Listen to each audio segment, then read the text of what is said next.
Guys, నేను ఆఫ్రికాలో రోజు ఫీల్డ్లో తిరుగుతూ ఉంటానని మీకు ఇప్పటికి అర్థమై ఉండొచ్చు. అయితే ఫీల్డ్లో తిరిగేటప్పుడు నాకు చాలా వింతలు కనబడుతూ ఉంటాయి. వాటిల్లో ఈరోజు కనపడింది మాత్రం ఆశ్చర్యపరిచే వింత అనమాట.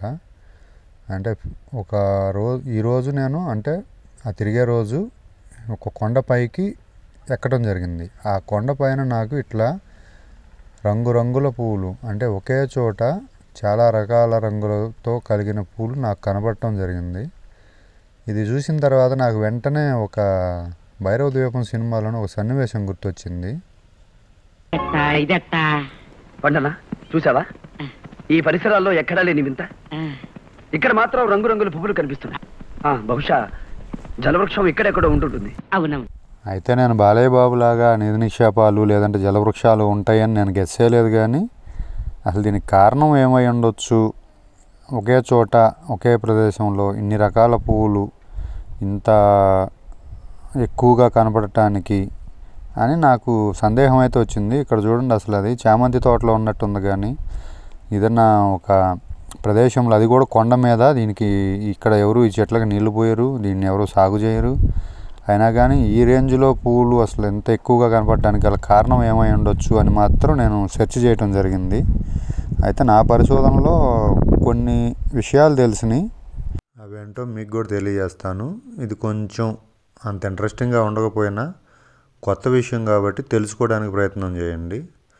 ఇక్కడ తెలుసుకునే ముందు ఈ చెట్టు చూడండి, ఈ పూల మొక్క ఒక చిన్న కాడ మధ్యలో పువ్వు, మళ్ళీ కాడ మధ్యలో పువ్వు, అట్లా ఇది చాలా లెంత్ ఉంది.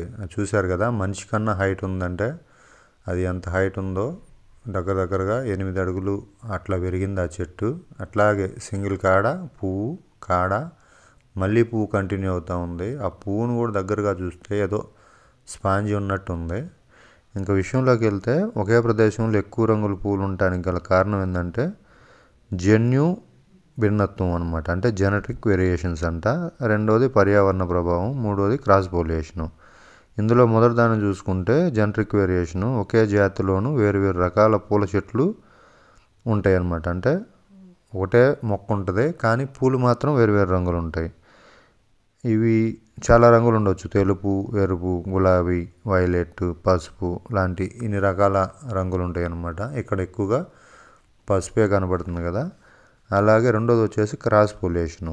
తేనెటీగలు కానీ గాలి, పక్షులు వంటి వాటి వల్ల ఒక పువ్వు నుంచి మరో పువ్వుకి రేణువులు మార్పిడి జరుగుతాయి అన్నమాట. దానివలన కొత్త రంగులు వచ్చే అవకాశం ఉండొచ్చు.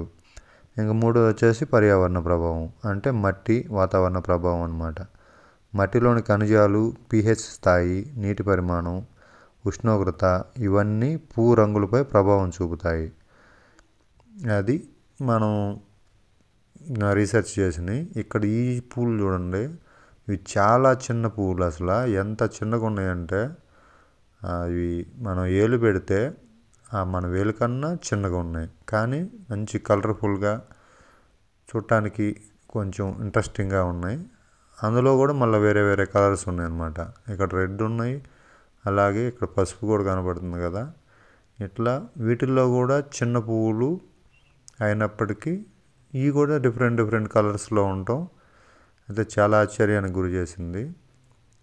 అయితే నేను పైన చెప్పిన కారణాలన్నీ దీనికి ఎగ్జాంపుల్ అయి ఉండొచ్చు. ఎందుకంటే ఆఫ్రికాలోని మట్టి చాలా సారవంతం, పైగా ఇల్లేందంటే అట్లాంటి పెస్టిసైడ్స్ వాడరు.